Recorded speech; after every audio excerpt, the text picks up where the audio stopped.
Alhamdulillah. Alhamdulillah Rabbil Alamin.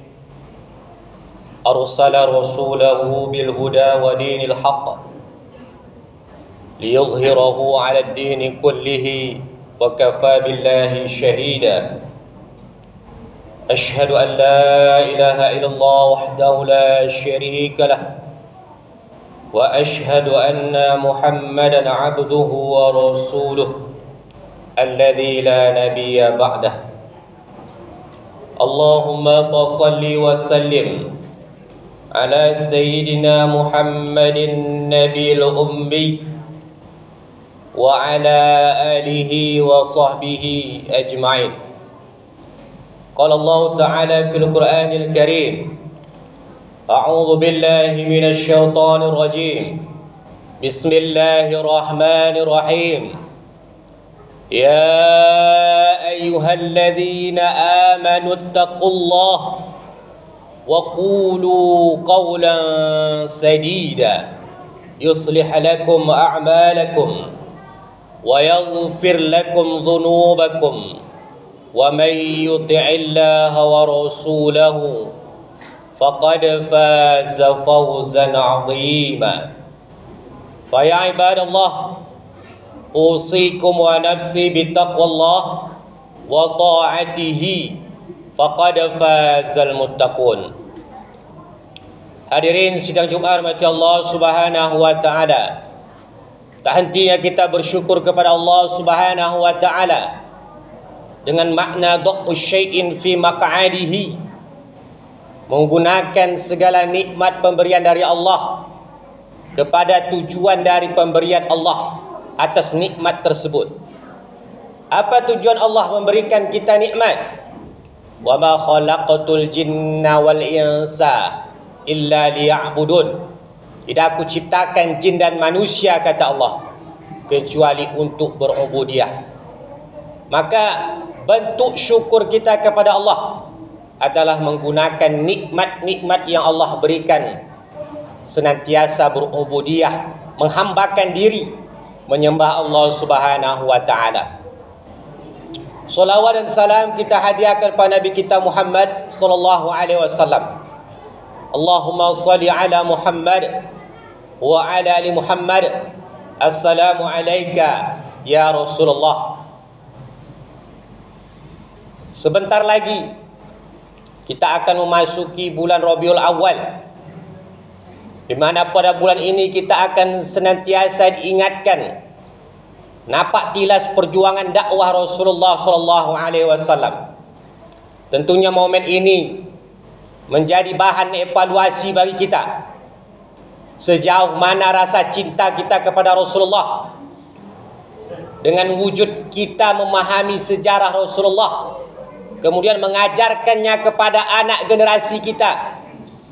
Sejauh mana anak generasi kita mengenal Rasulullah sallallahu alaihi wasallam.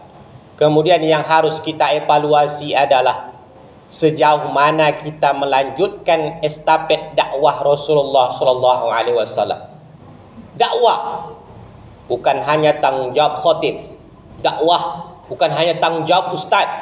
Dakwah tanggung jawab bagi seluruh umat Islam. Dakwah tanggung jawab bagi seorang yang mengaku dirinya beriman kepada Allah Subhanahu wa taala. Makanya Allah katakan, wal asr, demi masa, innal insana lafi khus, sesungguhnya manusia itu dalam kerugian, illal ladzina amanu, kecuali orang yang beriman, wa amilus salihati, yang senantiasa beramal salih, wa tawassaw bil haqq, senantiasa berwasiat dalam kebenaran, wa tawassaw bis sabr, senantiasa berwasiat, nasihat menasihati dalam kesabaran. Maka orang yang tidak pernah berdakwah meskipun hanya dalam ruang lingkup yang sangat kecil, yakni keluarganya, adalah termasuk manusia yang dikatakan Allah, innal insana lafi khus, sesungguhnya manusia senantiasa dalam keadaan merugi. Saya sebagai khatib berwasiat kepada kita semua untuk meningkatkan kualitas takwa kita kepada Allah Subhanahu wa taala, untuk menjaga ketakwaan, Kata Allah dalam surah Taubah, ya ayyuhalladzina amanu taqullah wa kunu ma'as shadiqin. Wahai orang yang beriman, bertakwalah kamu kepada Allah. Wa kunu ma'as shadiqin, dan hendaklah kamu senantiasa bersama dengan orang-orang yang jujur, dengan orang-orang yang benar.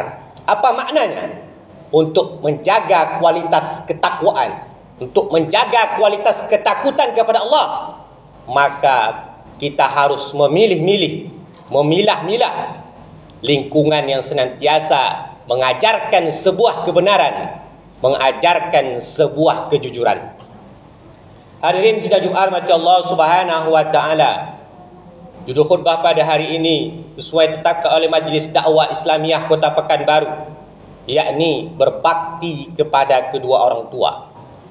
Siapa itu orang tua? Orang tua adalah yang dari lisannya kita mulai belajar untuk berbicara.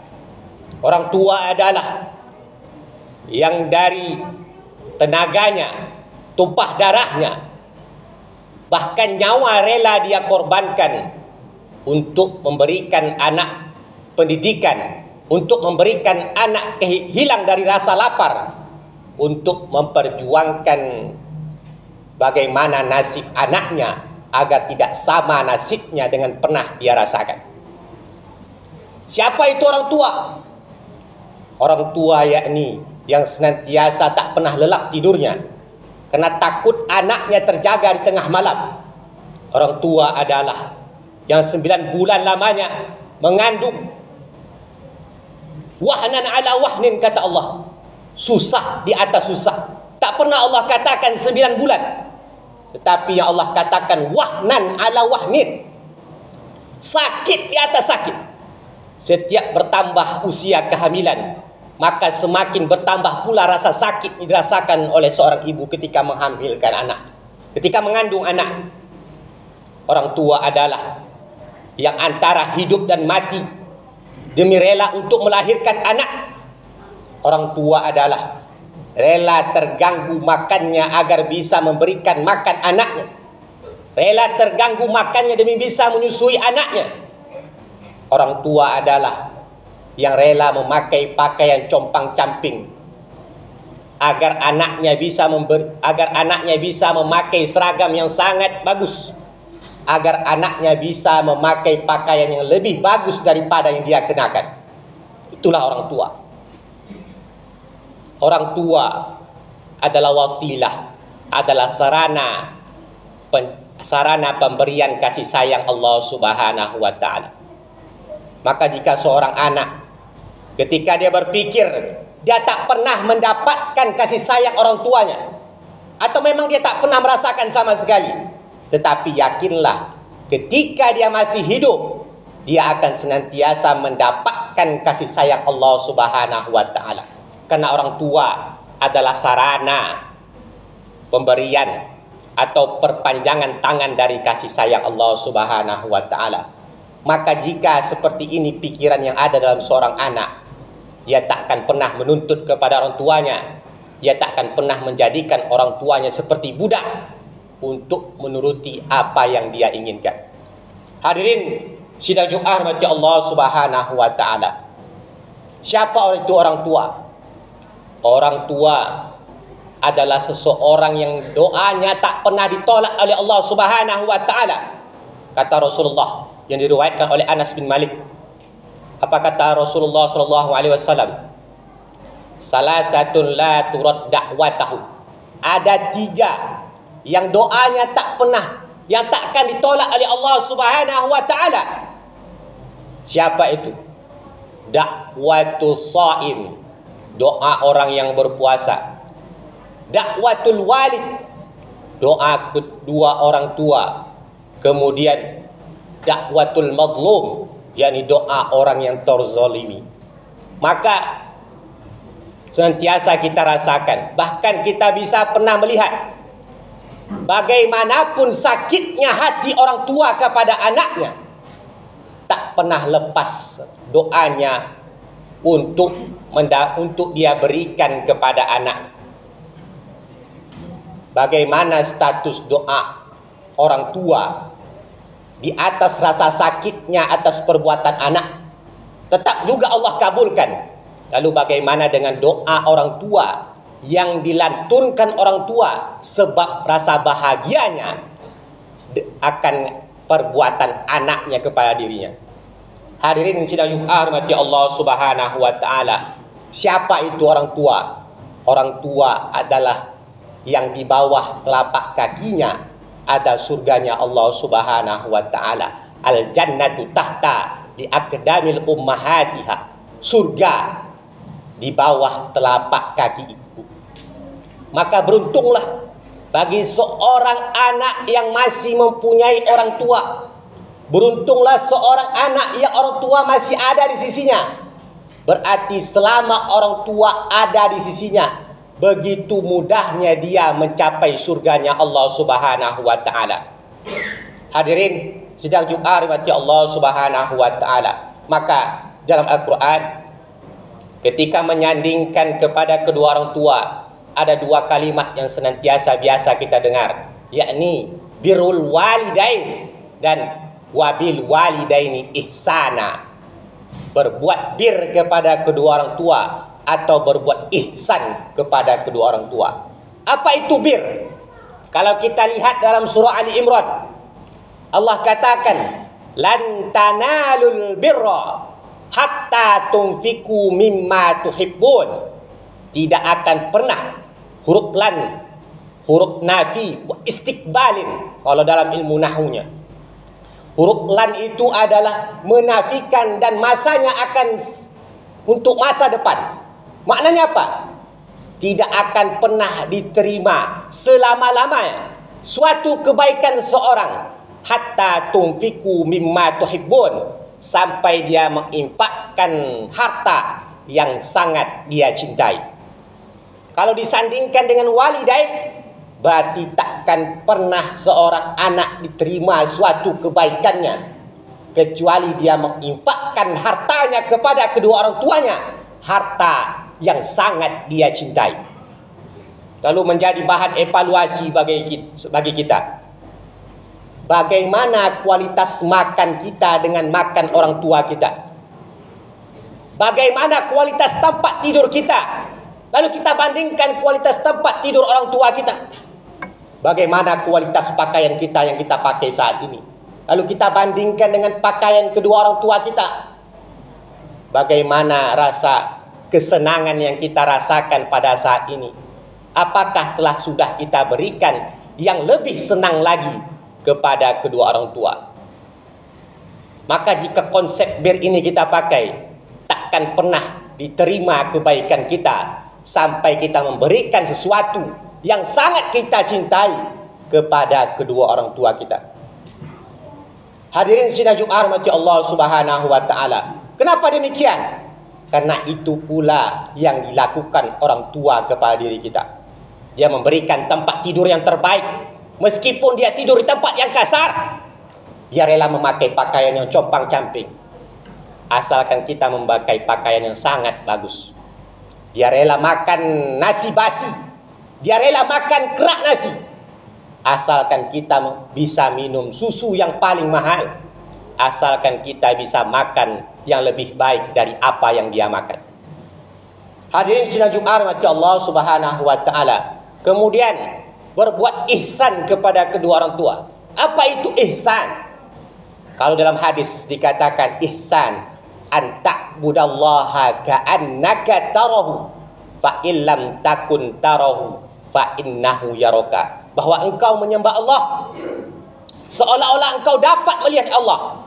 Fa illam takun tarahu, maka jika kamu tak dapat melihat Allah, fa innahu yaraka, maka sadarilah bahwa Allah Maha melihat dirimu. Apa maknanya? Ini adalah sifat muraqabah, sifat merasa diawasi oleh Allah Subhanahu wa taala. Kalau kita sandingkan kepada orang tua, berbuat ihsan ini adalah kalau seorang anak dia menyadari bahwa apa yang dia katakan, apa yang dia perbuat akan senantiasa diawasi oleh Allah Subhanahu wa taala. Maka jika dia berkata kepada orang tuanya, dia akan sadar bahwa apa yang dia katakan akan didengar oleh Allah, maka dia tak akan pernah menghardik orang tuanya. Dia tak akan pernah mengeluarkan kata-kata yang bisa menyinggung orang tuanya.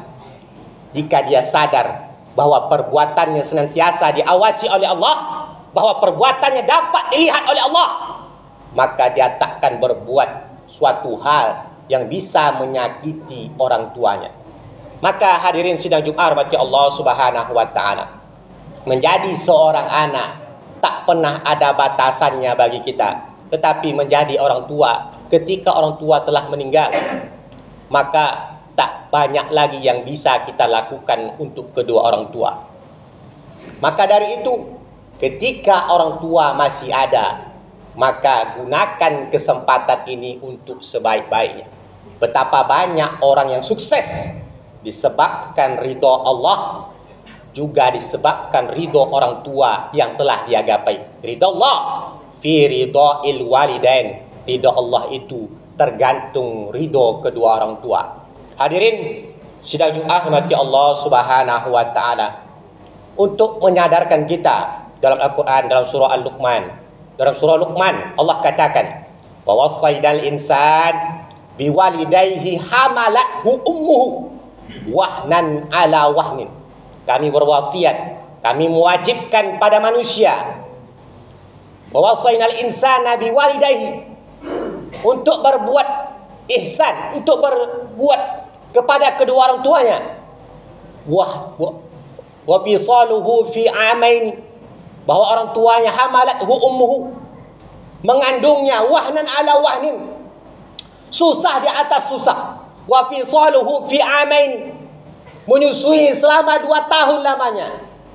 Anishkurli, maka dari itu ketika seorang anak menyadari perjuangan orang tuanya, anishkurli, hendaklah dia bersyukur kepada Allah Subhanahu wa taala, wali walidaika, dan juga berbuat syukur kepada kedua orang tua, ilayyal masir, dan kepadakulah tempat kembali. Allah sandingkan kalimat syukur kepada Allah dan juga kalimat syukur kepada orang tua. Apa maknanya? Orang yang beribadah, solat malamnya 100 rakaat, banyak bacaan Al-Qurannya, begitu banyak hafalan hadisnya, banyak ibadahnya, tetapi kepada kedua orang tua dia senantiasa berbuat kufur, senantiasa durhaka kepada orang tuanya, ibadah-ibadahnya itu tak akan pernah diterima oleh Allah Subhanahu wa taala. Karena kunci ibadah diterima Allah yakni adalah keridhaan kedua orang tua. Maka dari itu, kesempatan yang Allah masih berikan kepada kita, maka gunakan sebaik-baiknya untuk berbakti kepada orang tua. Lalu bagaimana dengan seorang anak yang telah ditinggal meninggal oleh ibunya? Maka Sa'ad bin Ubadah bertanya kepada Rasulullah, "Ya Rasul, inna ummi matat." Sesungguhnya ibuku telah meninggal. Apa atasaddaqu anha? Maka apakah aku bersedekah untuknya? Apa kata Rasulullah? Qala na'am. Ya, silahkan, bersedekahlah untuk ibumu. Maka Sa'ad bin Ubadah bertanya lagi, fa ayyu shadaqatil afdal? Maka apa sedekah yang paling afdal wahai Rasulullah sallallahu alaihi wasallam? Sakiyul ma, yakni memberikan air minum. Rasulullah berbicara ini konteksnya bahwa beliau berada di padang pasir, bahwa harga air lebih mahal daripada BBM. Maka pada saat itu memberikan minum adalah sedekah yang sangat baik. Maka kita yang sekarang yang sudah Allah berikan kelebihan rezeki, tidak hanya memberikan minum, tapi juga memberikan makan yang sangat cukup untuk bersedekah atas nama diniatkan untuk kedua orang tua yang telah meninggal. Hadirin sidang Jumat rahmati Allah Subhanahu wa taala. Terakhir, Rasulullah pernah berwasiat kepada Umar bin Khattab bahwa dia akan bertemu dengan seorang pemuda yang di tangannya ada bercak putih. Ketika kamu berjumpa dengan pemuda tersebut, mintakanlah doanya. Maka Umar bin Khattab pun bertanya-tanya, siapakah pemuda yang dikatakan Rasulullah yang harus aku mintakan doa, bermakna doanya sangat dikabulkan? Dialah Uwais Al-Qarni. Ketika dia hendak berjumpa dengan Rasulullah, keinginannya ini bertabrakan dengan dia harus merawat ibunya. Maka suatu hari ibunya ingin melaksanakan ibadah haji. Maka apa yang dilakukan Uwais Al-Qarni ketika dia hendak membawa ibunya mengendarai suatu hewan? Dia adalah orang yang sangat miskin. Lalu dia belikan anak lembu. Lalu dia berlatih setiap hari mengangkat anak lembu ini ke atas padang bukit. So, orang banyak melihatnya dan tertawa melihat perlakuan Uwais Al-Qarni. Untuk apa dia menggendong anak lembu ke atas bukit? Ternyata yang dilakukan Uwais Al-Qarni agar dia terlatih untuk menggendong ibunya untuk melaksanakan ibadah haji. Makanya Umar bin Khattab disarankan Rasulullah Shallallahu Alaihi Wasallam untuk meminta doa kepada Uwais Al-Qarni. Apa maknanya? Seorang anak yang mendapatkan keridhaan orang tuanya, doanya akan senantiasa makbul, doanya akan senantiasa diterima oleh Allah Subhanahu Wa Taala. Barakallah li wa lakum bima fihi min ayati wa dhikril hakim. Wa taqabbala minni wa minkum tilawatahu innahu huwal ghafurur rahim.